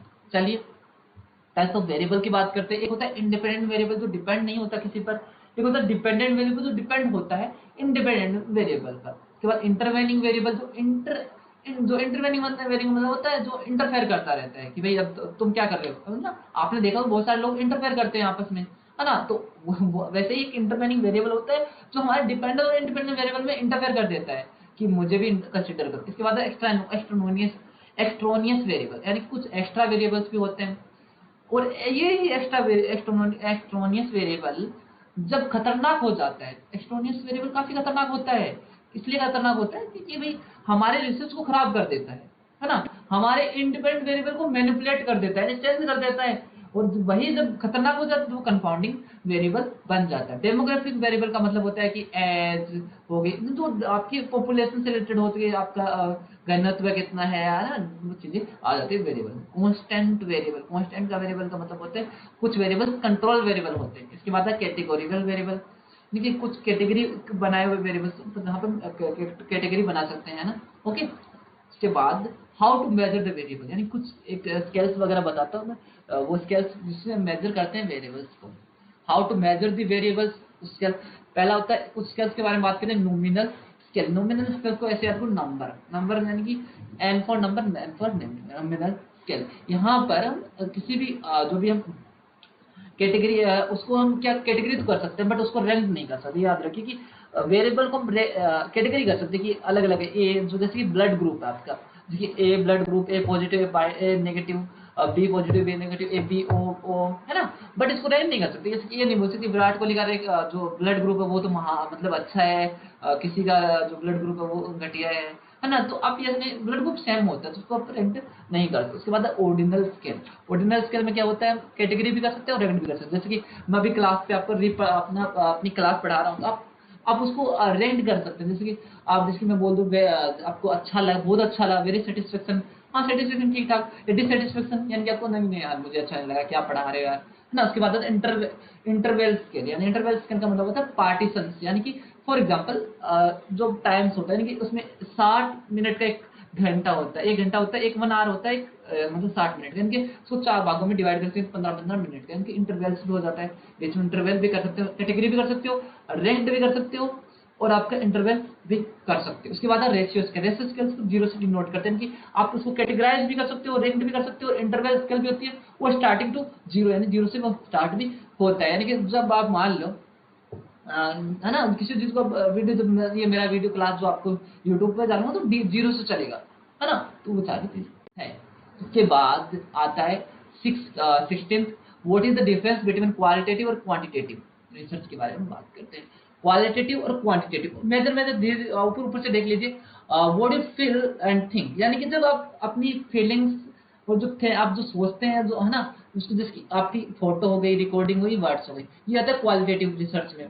क्वांटिटेटिव में क्या होता है आपका numerical, static, logical data. Okay, ये सब्जेक्टिव होता है, अनस्ट्रक्चर्ड होता है, फ्लेक्सिबल होता है। ये ऑब्जेक्टिव होता है, अनस्ट्रक्चर्ड होता है, फिक्स्ड होता है। ये इंडक्टिव होता है, ये रिडक्टिव होता है। ये लेस रोल ऑफ ये पढ़ लीजिए आप, इसमें सिंपल सिंपल चीजें। इसमें the important role of literature, इसमें ज्यादा लिटरेचर रिव्यू का ज्यादा इंपॉर्टेंट होता है।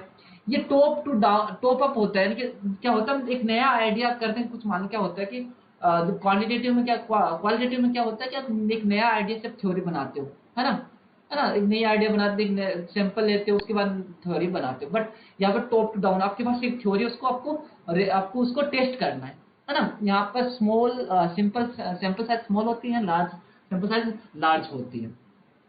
ये प्रोसेस ओरिएंटेड होते हैं, यानी कि एक प्रोसेस चलती है। पहले आप एक पर्टिकुलर सैंपल करवा करोगे, फिर उसको हाइपोथेसिस बनाओगे, उसके बाद धीरे धीरे धीरे धीरे आप क्या करोगे, एक थ्योरी बनाओगे। बट यहाँ पर क्या होता है, ये रिजल्ट ओरिएंटेड होता है। आपके पास पहले से एक थ्योरी है, उसको आपको टेस्ट करना है। जैसे यहाँ हाइपोथेसिस जनरेट और हाइपोथेसिस टेस्ट होगी। पोस्ट पॉजिटिविज्म और पॉजिटिविज्म, ये नेचुरल सेटिंग होता है, मैन मेड सेटिंग में होता है। उसके बाद रिडक्टिव और इंडिडक्टिव की बात करते हैं। इंडिडक्टिव मतलब होता है आपका क्वालिटेटिव और डिडक्टिव का मतलब होता है क्वांटिटेटिव। अब देखिए इंडिडक्टिव का मतलब होता है इनोवेशन की बात, एक नई थ्योरी बनाने की बात है, एक स्पेसिफिक फैक्ट के ऑब्जर्व करके उसको थ्योरी बनाई जाती है। बट डिडक्टिव में एक पर्टिकुलर थ्योरी आपके पास पहले से ही होती है और आपको उस थ्योरी को टेस्ट करना होता है। That's why it's specific to journal, यानी कि स्पेसिफिक एक टर्म से, यानी कि स्पेसिफिक कुछ सैंपल आप कलेक्ट करते हो, उसको धीरे धीरे उसको जर्नलाइज करते हो। बट जो इसकी जर्नी होती है जर्नल टू स्पेसिफिक, यानी कि आपको थ्योरी अपनी जर्नलाइज की हुई है और उसको स्पेसिफिक सैंपल में आपको उसको तोड़ना है। इसकी क्वालिटी होता है, क्वांटिटेटिव होता है। उसके बाद ये सिंथेसिस नेचर होता है, ये एनालिसिस नेचर होता है। ये बॉटम अप अप्रोच होती है, टॉप डाउन अप्रोच होती है। ये सब्जेक्टिव होता है, ये ऑब्जेक्टिव होता है। स्मॉल सैंपल और लार्ज सैंपल, ये सारी चीज आपको बता चुका हूँ। इसके बाद आपका आता है डिस्क्रिप्टिव रिसर्च। अच्छा, कुछ रिसर्च के बारे में बात करते हैं, कुछ रिसर्च के बारे में बात करें और थोड़ा रिसर्च के बारे में और बात करते हैं। डिस्क्रिप्टिव रिसर्च क्या होता है, एक लाइन में अगर मैं बताना चाहूँ तो डिस्क्राइब करना as it as, like situation को डिस्क्राइब कर दिया कि भाई किसी भी जैसे कि एक कोई मान लो, आपने काफी बार देखा हुआ टीवी न्यूज चैनल पर, कोई भी जो न्यूज चैनल वाला बताता है कि यहाँ पर सिचुएशन को डिस्क्राइब करता है कि मान लो कोई क्राइम हो गया, कुछ हो रहा है, तो अब बताते कि यहाँ पर ऐसे प्रधानमंत्री नरेंद्र मोदी आने वाले हैं, ये फलाना ढिमका जो भी चीजें वो चलती, जैसे कोई इवेंट है, कुछ सेंसेस को डिस्क्राइब करना। कांट बी मैनिपुलेट, यानी कि आप मैनिपुलेट मत करो यार। आप जब रिसर्च करें तो उसको डिस्क्रिप्टिव रिसर्च में यही होता है कि आप उसको मैनिपुलेट नहीं कर सकते। अवेयर अबाउट प्रॉब्लम, जो आप उस प्रॉब्लम के बारे में आपको पता होना चाहिए। No control over the variables, यानी कि आप यहाँ कंट्रोल, क्योंकि आप चेंज नहीं कर सकते उसको। और ये क्वांटिटेटिव मेथड होता है, जैसे कि सर्वे लाइक दैट। ओके, उसके बाद आता है आपका टाइप्स ऑफ डिस्क्रिप्टिव मेथड, जैसे मैंने यहाँ पे लिखा हुआ है और यहाँ पर याद करने का तरीका भी मैंने लिखा हुआ है। ऑब्जर्वेशन मेथड, थोड़ा सा ज्यादा ऐसा नहीं कर सकते कि खुद के लिए चाय बनाना, मतलब कुछ थोड़ा सा सिंपल, जैसे कि हाँ यार नॉर्मली बना लेंगे तो चला लग जाएगा। उसके बाद किसी सिचुएशन को ऑथेंटिक डिस्क्राइब करना है, यानी घर वालों के लिए चाय बनाना, थोड़ा सा सर्वे मेथड, यानी कि किसी सिचुएशन को ऑथेंटिकली डिस्क्राइब करना है, जैसे मैंने यहाँ डिस्क्रिप्टिव मेथड में बताया। तो थोड़ा सा घर वालों को चाय बनाने में थोड़ा सा नहीं, घर वाले बोले, पापा बोले कि यार क्या चाय बनाए, थोड़ी सी थोड़ा सा अच्छे से चाय बनाए। उसके बाद केस स्टडी, यानी कि प्रॉब्लम को इन डेप्थ पकड़ना है, यानी कि मामा जी आए हैं चाय बनाना, मतलब आप मामा जी आए पैसे देंगे तो थोड़ा सा एक थोड़ी और अच्छे से चाय बनाना, जैसे इलायची वगैरह डाल के एकदम से परफेक्टली आप चाय बनाते हैं। चलिए, उसके बाद types of descriptive method based on data collection, यानी कि क्रॉस सेक्शनल डाटा क्या होता है? क्रॉस सेक्शनल डाटा का मतलब होता है कि जो आपके पास टाइम सेम होता है बट वेरिएबल्स जो है वो डिफरेंट होते हैं। जैसे कि 2022 में किसी भी पर्टिकुलर जैसे कि राजस्थान में 2022 में SC ST OBC और जनरल की क्या क्या पॉपुलेशन रही है, उसके बारे में बात कर सकते हैं। लॉन्गिट्यूडनल में क्या होता है, आप मतलब लॉन्गिट्यूडनल में होता है पीरियड्स के बारे में बात कर रहे हैं ना, एक पर्टिकुलर पीरियड होता है ना, उसकी जो शेड्यूल कास्ट है ना, उसमें 2018 में क्या थी पर्टिकुलर प्लेस पे, 2019 में क्या थी, 2020 में क्या थी, तो उसके बारे में बात की जाती है। क्रॉस सेक्शनल यानी कि बहुत दोनों की बातें की जाती है। ओके, आगे टाइप्स ऑफ क्वालिटेटिव मेथड, कुछ मेथड है जैसे कि आपका क्वालिटेटिव मेथड में इथनोग्राफी। देखो क्या होता है कि किसी भी कल्चर की, लोगों की या किसी भी कम्युनिटी की स्टडी कर रहे हैं आप, उसके डेली लाइफ स्टडी कर रहे हैं, तो होता है इथनोग्राफी। ओके, इथनो मतलब होता है कुछ पर्टिकुलर एक लोग, कल्चर, कम्युनिटी, और ग्राफी का मतलब होता है स्टडी, यानी कि लोगों की स्टडी करना, कल्चर स्टडी, कम्युनिटी की स्टडी करना, उनके वैल्यूज, उनके प्लेस के बारे में। ये प्राइमरी डाटा होता है। ओके, नेचुरल सेटिंग में किया जाता है, यानी कि वहां पर सब कुछ ऐसा नहीं कि आपके अकॉर्डिंग हो रहा है, सब नेचुरल सेटिंग होता है। पार्टिसिपेटरी ऑब्जर्वेशन, यानी कि एथनोग्राफी करने के लिए आपको वहां पे जो जिस कम्युनिटी में आप रिसर्च कर रहे हैं, एथनोग्राफी कर रहे हैं, वहां पे आपको उनको पार्टिसिपेट करना पड़ेगा। वहां पे जो भी फेस्टिवल वगैरह है, वहां एकदम से आप वहां के लोग लोकल बन जाओगे। ओके, इसके बाद narrative research lived experience of people, यानी कि आपको जनरली क्या होता है, आप अपना एक्सपीरियंस लोगों को बताते हैं या कहानी सुनाते हैं लोगों को, ये काम आता है लिटरेचर रिव्यू के। इसके बाद ये कॉम्प्रेसिव स्टोरी वगैरह हो सकती है, लिटरेचर रिव्यू के काम आ सकता है। फिनोमेनोलॉजी का मतलब होता है जैसे कि एक ही कोई घटना है, उसको अलग अलग लोगों का एक्सपीरियंस देखना, यानी कि जैसे कि आपके कोविड-19 गया, हमने काफी, मैं तो कहता हूँ बहुत ही डिफिकल्ट था, बट हमने बहुत कुछ सीखा इससे।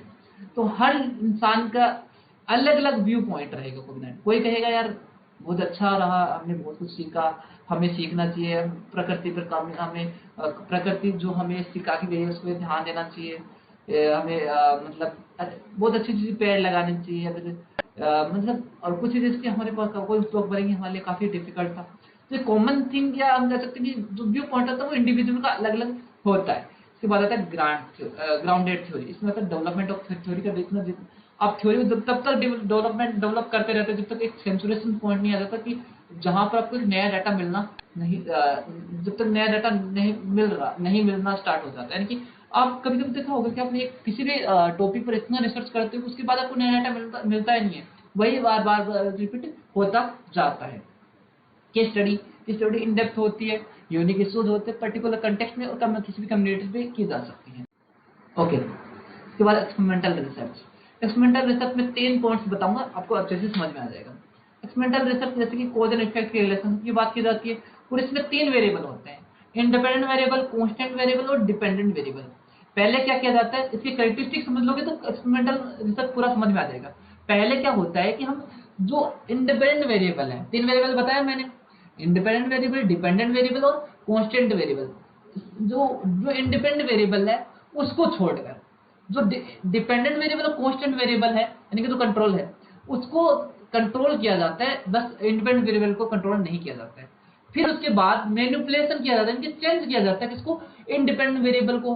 और उसको चेंज करने के बाद क्या होता है, हम देखते हैं कि जो हमने चेंज किया है इंडिपेंडेंट वेरिएबल को, उसका इम्पैक्ट क्या पड़ा है डिपेंडेंट वेरिएबल पर। ओके, ये होता है आपका experimental research.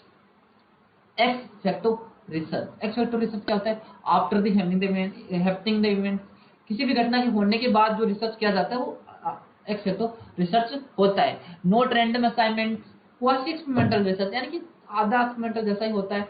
No control over the variable. Okay, और नो नीड टू हाइपोथेसिस, यानी कि अब हो गई घटना, अब क्या उस पे हाइपोथेसिस बनाओगे, यानी कि रिसर्च हो गया फिर उसके बाद क्या हाइपोथेसिस वगैरह बनी जा सकती है। उसके बाद आता है आपका एक्शन रिसर्च। एक्शन रिसर्च में क्या होता है, एक्शन रिसर्च की कुछ कैरेक्टरिस्टिक उसको याद कर लो। इसको बोलते हैं learning by doing, also called cyclical research और given by Kurt Lewin, can't be generalised, यानी इसको जर्नलाइज आप नहीं कर सकते हैं। और ये प्रैक्टिशनर लोग करते हैं, जो प्रैक्टिशनर जो कर रहे हैं, जैसे कोई भी इंसान जो प्रैक्टिस वगैरह कर रहा है उसको ये लोग रिसर्च करते हैं। 6 पॉइंट पे एकेडमिक प्रॉब्लम को सॉल्व करने के लिए, लोकल लेवल प्रॉब्लम्स को सॉल्व करने के लिए भी इसको यूज किया जाता है, इम्प्रूवमेंट और इन्हांसमेंट के लिए भी इसको किया जाता है, सेल्फ इवैल्यूएशन को भी एक्शन रिसर्च, सेल्फ इवैल्यूएशन के लिए भी एक्शन रिसर्च किया जाता है। और आपका सेल्फ जो कोलैबोरेटिव और पार्टिसिपेटरी इसके लिए एक्शन रिसर्च किया जाता है। फिर उसके बाद action research is a problem ना, जब कोई प्रॉब्लम हो तो उसको सोल्व करने के लिए उसको आइडेंटिफाई कर किया जाता है, उस प्रॉब्लम को सोल्व किया जाता है। जैसे कि मैंने यहाँ लिखा है PAOR, अब इसको पावर कुछ भी बोल सकते हो। इसमें पहले प्लान होता है, फिर एक्ट होता है, फिर ऑब्जर्व होता है, फिर रिफ्लेक्ट होता है। पहले क्या करते हैं, किसी भी प्रॉब्लम का सॉल्यूशन निकालने के लिए प्लान बनाते हैं। मान लो मेरे पास एक पर्टिकुलर प्रॉब्लम है और मुझे देखना है, तो मैं क्या करूँगा, पहले प्लान बनाऊंगा, फिर उस पर एक्ट करूंगा, एक्ट करने के बाद उसको ऑब्जर्व करूंगा और फिर उसके बाद देखूंगा, रिफ्लेक्ट भी करूंगा कि क्या मैंने जो प्रॉब्लम थी उसको सोल्व हुई कि नहीं हुई। नहीं हुई तो फिर से हम ये जो साइकिल बनाई उसको दोबारा से हम उसको बार बार रिपीट करेंगे। एक चीज और देखना, जो अप्लाइड रिसर्च होता है उससे का पार्ट होता है एक्शन रिसर्च, यानी कि जो एक्शन रिसर्च है वो अप्लाइड रिसर्च का ही पार्ट है। अप्लाइड रिसर्च के बारे में बात कर लेते हैं कि अप्लाइड रिसर्च में क्या आता है। देखिए, अप्लाइंग कंसेप्ट कि जो आपका जो बेसिक हो या जो आपका जो आपने रिसर्च करते हो उसके बाद जो थ्योरी या नॉलेज मिलता है उस थ्योरी को अप्लाई करने के लिए हम क्या करते हैं, अप्लाइड रिसर्च का यूज करते हैं। स्पेसिफिक प्रॉब्लम ओरिएंटेड होता है। प्रॉब्लम सॉल्विंग, यानी कि किसी भी प्रॉब्लम को सॉल्व करने के लिए अप्लाइड रिसर्च का यूज किया जाता है। पॉलिसी मेकिंग, यानी कि मान लो अपने बहुत से रिसर्च किए, अपने बहुत सारे प्रोजेक्ट चल रहे हैं, तो क्या होता है उन रिसर्च का एक ऑब्जेक्टिव होता है कि उन रिसर्च के बेस पर पॉलिसीज बनाई जाती है ना, योजनाएं बनाई जाती है, या किसी भी योजना को लगाने से अप्लाई करने से पहले हम क्या करते हैं, उस पर रिसर्च करते हैं। अपोजिट टू बेसिक रिसर्च, यानी कि जब बेसिक रिसर्च करते हैं है ना, उसी बेसिक रिसर्च का यूज, उस बेसिक रिसर्च से जो हमें इंफॉर्मेशन या नॉलेज मिला है उसका यूज किया जाता है अप्लाइड रिसर्च में। फॉर्मल एप्लीकेशन, जो हमने अप्लाई किया उसको फॉर्मली हम अप्लाई करते हैं। ओके, इसमें वही चीज है कि मैंने बताया कि जो नॉलेज हमें मिला है उसको अप्लाई किया जाता है। वही अब बेसिक रिसर्च के बारे में बात कर ले। फंडामेंटल रिसर्च को देखो बेसिक रिसर्च बोलते हैं, फंडामेंटल रिसर्च बोलते हैं, प्योर रिसर्च बोलते हैं, थ्योरेटिकल बोलते हैं, कंसेप्चुअल रिसर्च बोलते हैं। तो एक ही बात है, तो ये इसमें कंफ्यूज मत होना कि यार क्या पूछ लिया। बेसिक रिसर्च का यूज हम अप्लाई रिसर्च में करते हैं ना, जो हमने थ्योरी रूल्स प्रिंसिपल हमने फॉर्मुलेट किए है ना, तो उसका यूज हम अप्लाइड रिसर्च में करते हैं। इससे क्या होता है, हमें कुछ नया नॉलेज मिलता है, to make addition to existing knowledge. अभी तो जो नॉलेज है बेसिक या फंडामेंटल रिसर्च करके हमें कुछ एक नया नॉलेज मिल जाता है, एग्जिस्टिंग नॉलेज से थोड़ा एडिशन मिल जाता है। There is no practical application, यहाँ एप्लीकेशन प्रैक्टिकल एप्लीकेशन नहीं किया जाता है। स्पेसिफिक प्रॉब्लम को कॉमन या जनरल बनाने का काम किया जाता है कि स्पेसिफिक प्रॉब्लम है उसको फंडामेंटल या प्योर रिसर्च की हेल्प से हम उसको जनरलाइज करने की कोशिश करते हैं। Difference between conceptual and empirical research. देखिए क्या होता है, जो कंसेप्चुअल रिसर्च कंसेप्ट से रिलेटेड होता है, और जैसे कि फिलोसफी होगी आपकी उससे रिलेटेड होता है, समझने की जरूरत होती है। और जो एम्पेरिकल रिसर्च होता है वो आपके एक्सपीरियंस से रिलेटेड होता है, आपके रियलिटी से रिलेटेड होता है, आपके क्रिटिकल लाइफ से रिलेटेड होता है। तो ये आप नॉर्मली आप ये याद रख सकते हैं इसका डिफरेंस। के बाद आता है आपका एक्सप्लोरेटरी और एक्सप्लेनेटरी। देखिए, एक्सप्लेनेटरी रिसर्च का मतलब होता है कि आपका जो रिसर्च है या जो सिचुएशन है या कोई प्रॉब्लम उसको एक्सप्लेन करना है ना, कि ऐसा क्यों है। जिसके मैंने यहाँ एग्जांपल दिए, बच्चे एग्जाम में रट्टा क्यों मारते हैं उस पर तो वो रिसर्च कर रहा है आपको, तो वो एक्सप्लेनेटरी रिसर्च आप कर रहे हैं। उसके बाद होता है एक्सप्लोरेटरी रिसर्च, टॉपिक को एक्सप्लोर करना। जब आपको नहीं पता होता है, शुरुआत में क्या होता है, बहुत से रिसर्चर क्या करते हैं, अगर किसी टॉपिक के बारे में उनको ज्यादा नहीं पता तो वो एक्सप्लोरेटरी रिसर्च करते हैं, किसी भी टॉपिक को एक्सप्लोर करने की कोशिश करते हैं, उसके बारे में नए नए जानने की कोशिश करते हैं कि टॉपिक का नेचर कैसा है, किस तरह का टॉपिक है, उसके बारे में कोशिश करते हैं। प्रॉब्लम जब क्लियर नहीं होती है, और यहाँ हाइपोथेसिस क्या हो गया, आप सिर्फ एक्सप्लोर करने की कोशिश कर रहे हो, उसको कोल्ड फॉर्मुलेटिव रिसर्च। ऐसे याद रखना, इसे फॉर्मुलेटिव रिसर्च भी कहा जाता है। जैसे कि घर में कोई मानो स्मेल आ रही है ना, तो देखना कि स्मेल किस चीज की आ रही है, यानी खाने की स्मेल आ रही है, खाना जलने की स्मेल आ रही है ना, यानी जैसे कह सकते हैं खुशबू है कि बदबू है, या चूहा मरने की आ रही है ना, तो वो सारी चीजें आप देखोगे, वो उसको एक्सप्लोर करने की कोशिश करने जाते हैं। मैंने आपको एग्जांपल दे दिया। इसके बाद डिफरेंस बिटवीन वर्कशॉप सेमिनार, देखिए देखो सेमिनार क्या होती है, वर्कशॉप क्या होती है, डिफरेंस पूछा जाता है एग्जाम में, टॉपिक भी है सिलेबस में, तो ये भी आप पढ़ के जाइए। सिंपल सिंपल चीजें लिखी है मैंने। सेमिनार में लार्ज गैदरिंग, ज्यादा भीड़ होती है, और इसमें स्मॉल नंबर मिलता है सब, क्योंकि यहाँ पर आपको क्या करता है, अप्लाई करना पड़ता है, रजिस्टर्ड करना पड़ता है। आप जैसे नहीं मुंह उठा के आ गए, ऐसा नहीं होता है, तो कम लोग ही आते हैं। जनरली वन वे होता है, क्योंकि यहाँ पर जो एक्सपर्ट है वो बोलता रहता है ना, और जो ऑडियंस है वो सुनती रहती है।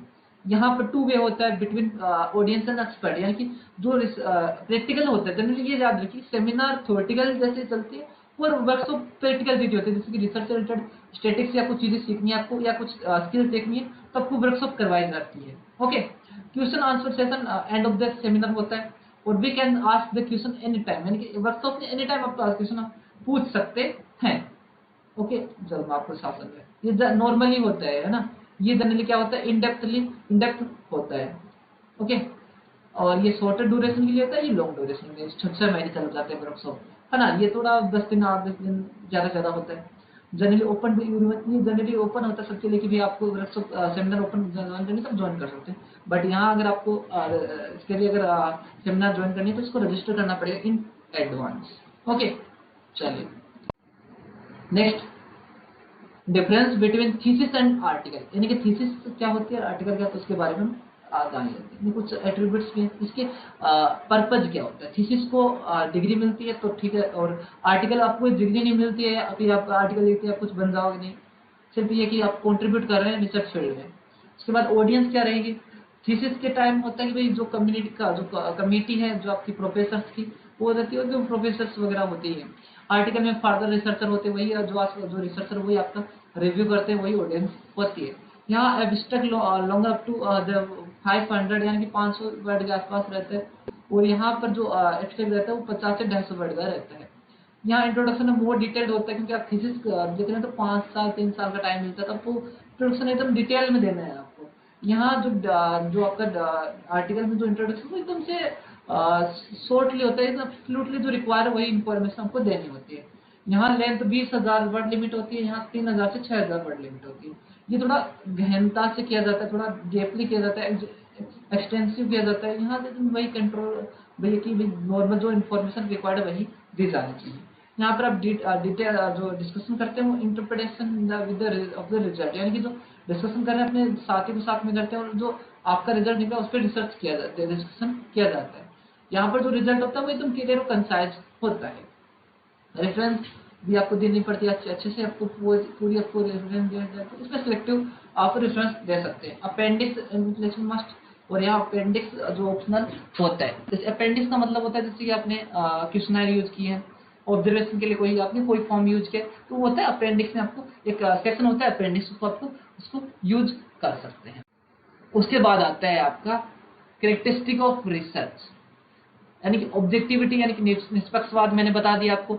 रिलायबिलिटी के बारे में बता दी कि कंसिस्टेंसी होनी चाहिए। उसके बाद वैलिडिटी के बारे में, एक्यूरेसी होनी चाहिए। क्रेडिबिलिटी की बात करते हैं, आप जिससे भी डाटा कलेक्ट कर रहे हैं उसका जो डाटा सोर्स है वो एकदम से अच्छा होना चाहिए, डाटा सोर्स अच्छा होगा। जैसे कि डाटा के लड्डू बने हैं तो खराब ही बने, क्योंकि आप उसका जो सोर्स है वही खराब है। देसी घी के लड्डू बनेंगे तो जो एक तो आउटकम मिला वो भी अच्छे में अच्छा मिलेगा। जनरलाइजेशन मैंने बता दिया कि भाई यूनिवर्सल थिंग होती है। जनरलाइजेशन का मतलब होता है कि आज से पहले भी ऐसे होते, जिसकी लॉ ऑफ ग्रेविटी है, यानी आज से पहले भी लॉ ऑफ ग्रेविटी थी, आज भी है और कल भी रहेगी। अमेरिका में भी है, इंडिया में भी है, हर जगह है। ओके, ये होता है जनरलाइजेशन। चलिए, एम्पेरिकल रिसर्च का मतलब था रियलिटी से रिलेटेड, यानी प्रैक्टिकल थिंग जो आपका रियलिटी सिचुएशन से मैच करना चाहिए। इसके बाद सिस्टमेटिक, आपका जो रिसर्च है वो सिस्टमेटिक और ऑर्गेनाइज होना चाहिए। इसके बाद आता है आपका कंट्रोल फैक्टर्स, यानी कि जो आपके वेरिएबल्स है कुछ इसमें जो एक्सट्रोनसी वेरिएबल हो गया है ना, जो मैंने बताया कंफाउंडिंग वेरिएबल, जो उसको कंट्रोल भी आपको करना होगा। उसके बाद साइक्लिकल वेरिएबल, यानी साइक्लिकल जो साइक्लिकल क्या होता है, साइक्लिकल का पॉइंट होता है कि आप जब रिसर्च करते हैं तो प्रॉब्लम से शुरुआत करते हैं, उसके बाद जब आपका एंड करते हैं तो उससे एक प्रॉब्लम और निकलती है, तो होता है साइक्लिकल रिसर्च। उसके बाद आता है लॉजिकल, आपका रिसर्च लॉजिकल होना चाहिए।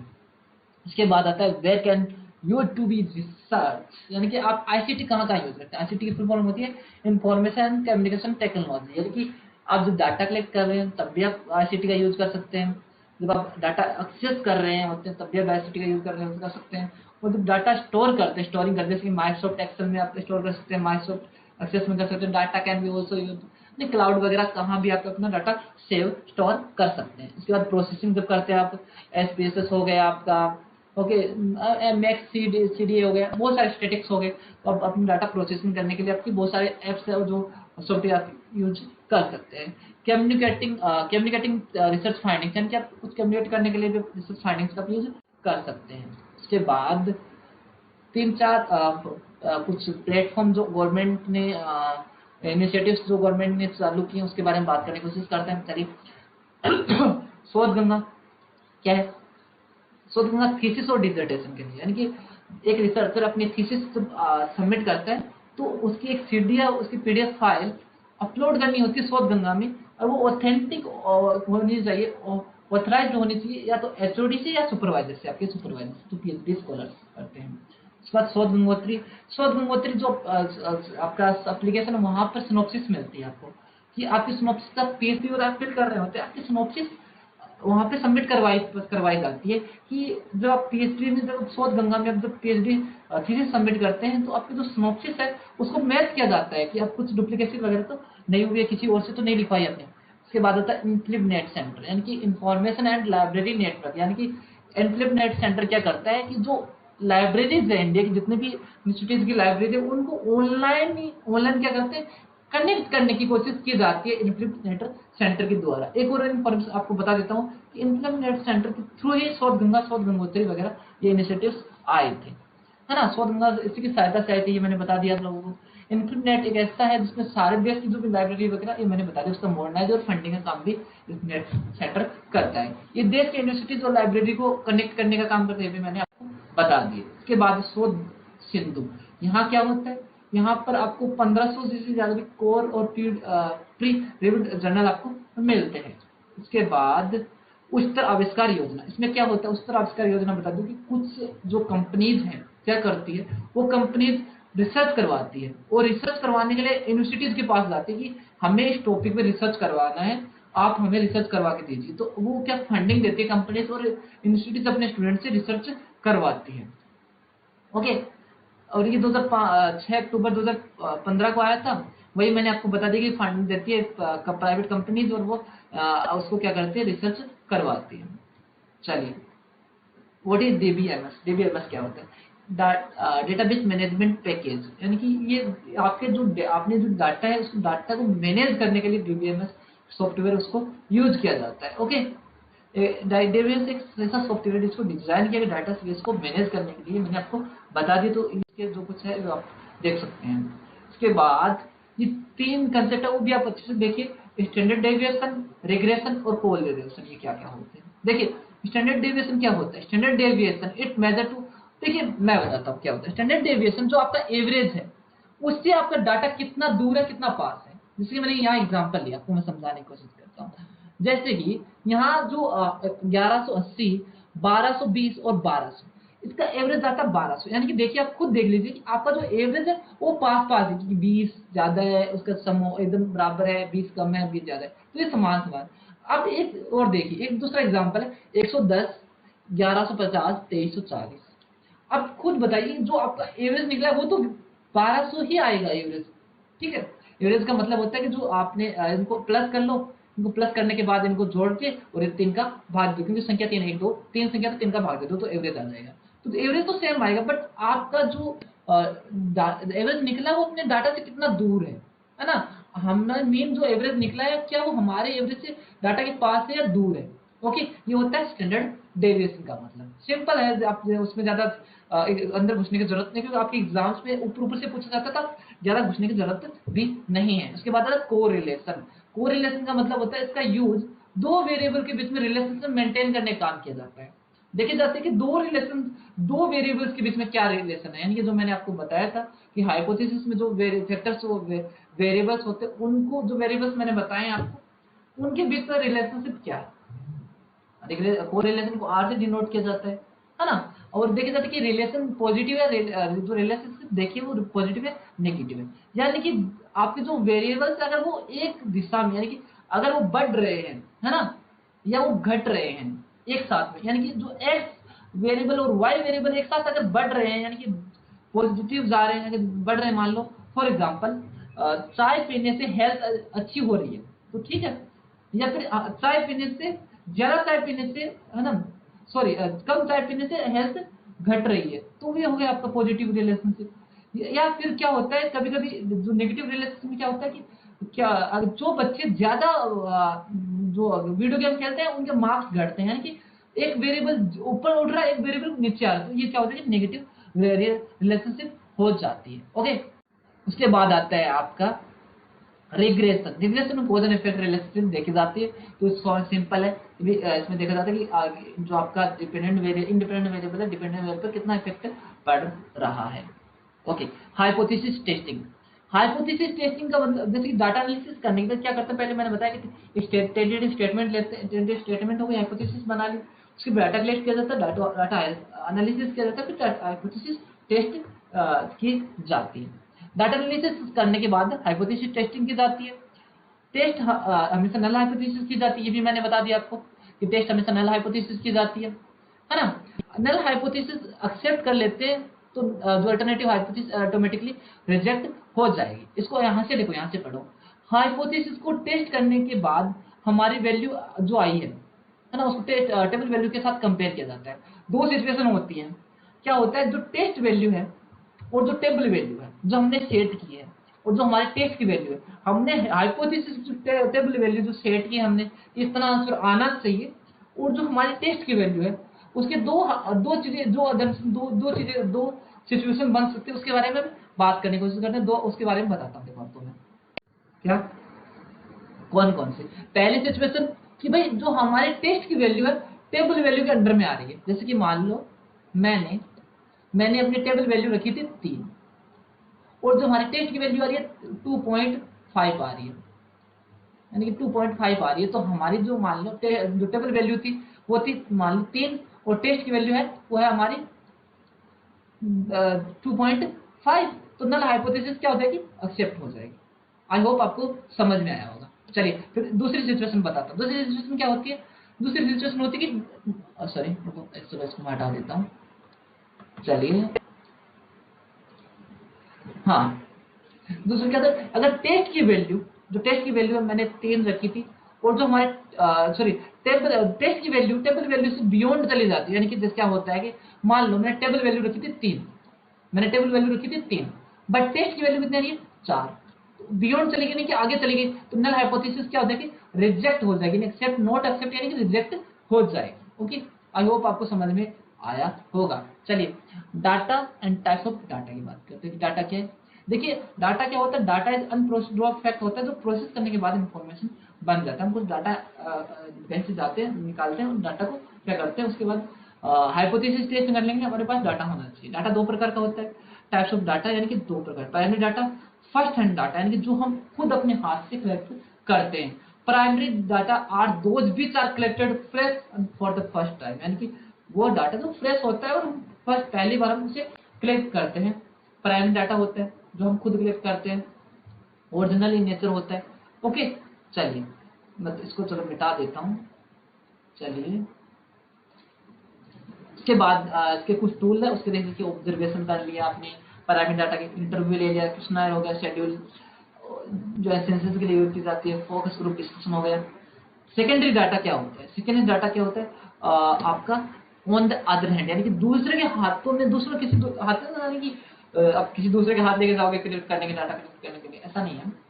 इसमें इसका मतलब होता है कि आप किसी दूसरे ने कलेक्ट किया हुआ डाटा अपने काम में यूज कर रहे हैं, यानी कि सेकंड डाटा पहले से किसी अवेलेबल है, किसी ने यूज किया हुआ है, उसी को आप अपने काम में भी यूज कर रहे हैं। चलिए next, what is the research design and which element of research design, research design क्या होता है उसके बारे में बात करते हैं। देखिए रिसर्च डिजाइन ब्लूप्रिंट होता है आपके रिसर्च का। ब्लूप्रिंट मतलब समझते हो, ब्लूप्रिंट का मतलब होता है अगर किसी भी कोई भी मान लो अगर आप बिल्डिंग बना रहे हो तो उसका भी एक ब्लूप्रिंट बनता है ना। कोई भी आप कुछ काम करते हो पहले से मैप बनाया जाता है, ब्लूप्रिंट बनाया जाता है कि कहाँ कहाँ कैसे करना है, क्या ब्लूप्रिंट किस तरह का होना चाहिए, what kind of data required, यानी कि इस रिसर्च के लिए मुझे किस तरीके का डाटा चाहिए, व्हाट विल बी टाइम, यानी टाइम पीरियड क्या रहेगा, यानी कि समय काल कितना रहेगा, हमारा डाटा कितना कलेक्ट करना है, हमें 50 लेना है कि 100 डाटा लेना है, मतलब हमारा जो सैंपल कितना रहेगा, सैंपल साइज कितना रहेगा, है ना, किस तरह का डाटा रहेगा, और एनालाइज किसके थ्रू हमें करना है। तो ये होता है सैंपल डिजाइन का, सॉरी रिसर्च डिजाइन का। तो फीचर्स ऑफ रिसर्च डिजाइन, यानी कि क्या क्या फीचर होने चाहिए रिसर्च डिजाइन में। एक रिसर्च डिजाइन आप करते हैं तो उसमें क्या क्या फीचर्स होने चाहिए, रिलायबल होना चाहिए, यानी कि रिलायबिलिटी यानी कंसिस्टेंसी तो उसमें होनी चाहिए, नो एरर। सीधी सी बात है, जब भी आप कुछ काम करें तो नहीं चाहोगे कि उसमें कुछ प्रॉब्लम्स हो। इसके बाद आपका इन्फॉर्मेटिव होना चाहिए, फ्लेक्सिबल होना चाहिए कि अगर जरूरत पड़े तो हम उसको थोड़ा चेंज भी कर पाए, टाइम स्पेसिफिक भी होना चाहिए। अब ऐसा नहीं कि आप 2 साल पहले जो रिसर्च डिजाइन का जो फ्रेमवर्क बनाया हुआ, आप प्रीप्रिंट बनाए उसको आज यूज कर रहे हो, ऐसा भी नहीं होना चाहिए। एलिमेंट्स क्या बोलते हैं, मैंने इसको शॉर्ट में लिखा सोर्स हो, सैम्पलिंग डिजाइन सैंपल के लिए यूज करते हैं। ऑब्जर्वेशन की किस तरह का ऑब्जर्वेशन चाहिए, पार्टिसिपेंट या non participant observation. Statistical design यानी कि आपका टूल और मेथड वगैरह क्या रहना चाहिए। ऑपरेशनल यानी कि टाइम और बजट क्या रहेगा। तो ये एलिमेंट है रिसर्च डिजाइन के। इसके बाद आपका नहीं लास्ट नहीं, इसके बाद एक और आएगा टाइप्स ऑफ रिसर्च डिजाइन, यानी कि मैंने CDE लिखा है ना, ताकि आपको याद रह जाए। यानी कि causal and experimental research design, दूसरा डिस्क्रिप्टिव रिसर्च डिजाइन, तीसरा एक्सप्लोरेटरी रिसर्च डिजाइन। चलिए लास्ट नोट द लिस्ट, मैंने 39 क्वेश्चन लिए थे, तो ये लास्ट है। How to formulate with hypothesis, hypothesis कैसे फॉर्मुलेट करते। पहली बात हमेशा जो मैंने हाइपोथेसिस पढ़ाते हुए भी बताई थी, the hypothesis tentative statement that will be checked through the data analysis. आप एक टेंटेटिव स्टेटमेंट बनाते हो और उसको चेक करते हो डाटा एनालिसिस के थ्रू, है ना। जैसे कि मैंने बताया था कि number of cancer patient increase हो रहे हैं अवर सिटी में, तो वो उसका एक आप पैटर्न देखोगे कि अगर हमारे एक हाइपोथेसिस बनाते हो उस पैटर्न के बेस पर कि अगर सिटी में अगर कैंसर के पेशेंट बढ़ रहे हैं बिकॉज क्योंकि पॉल्यूशन बढ़ रहा है, तो आपने एक पैटर्न देखा, उसके बाद हाइपोथेसिस आपने फॉर्मुलेट की। तो ये थे 39 क्वेश्चन। आई होप सारी चीजें आपको समझ में आई होगी। मैंने देखो काफी टाइम, क्योंकि 1 घंटा 10-15 मिनट हो गई है ना, क्योंकि आपको पूरा रिसर्च एप्टीट्यूड मुझे रिवाइज करवाना था, और मैं चाहता तो वैसे भी करवा सकता, बट आपको काफी दिनों बाद रिसर्च एप्टीट्यूड कोई भी बच्चा पढ़ रहा होगा, अगर आपने ये क्लास लेके चले गए और 1-2 बार आपने इसको 1-2 बार कर लिया, तो मैं उम्मीद कर रहा हूँ आपसे गारंटी लेता हूँ कि 3 से 4 क्वेश्चन आराम से सही हो जाएंगे, आप आराम से कर सकते हो। इसके बाद भी कोई क्वेश्चन रह गए, क्यूरी रह गई, क्योंकि बाद में जिनके क्वेश्चन जिनके एग्जाम्स बाद में, तो आप क्वेश्चन पूछ सकते हैं। मैंने काफी दिनों बाद भी क्लास ले रहा हूँ, क्योंकि मेरी तबीयत थोड़ी सी साइकोलॉजिकली मैं डिस्टर्ब चल रहा था थोड़ा सा, तो कोई बात नहीं, बट विल बी फाइन अभी, now fine, everything is fine. और ओके, और please and thanks for watching, thank you, और please subscribe this video. Okay, bye bye, take care, अपना ख्याल रखिए, अच्छे से एग्जाम दीजिए। मैंने जो जो चीजें बताई है उसी को फॉलो करिए, और मैं उम्मीद करता हूँ आपका जो भी JRF वगैरह क्वालिफाई होगा। Okay, bye bye, all the best. जिसका भी कल एग्जाम हो, ऑल द बेस्ट, अच्छे से करो, एग्जाम दो, उसके बाद बताओ कि आपका एग्जाम कैसे रहा। Okay, bye bye.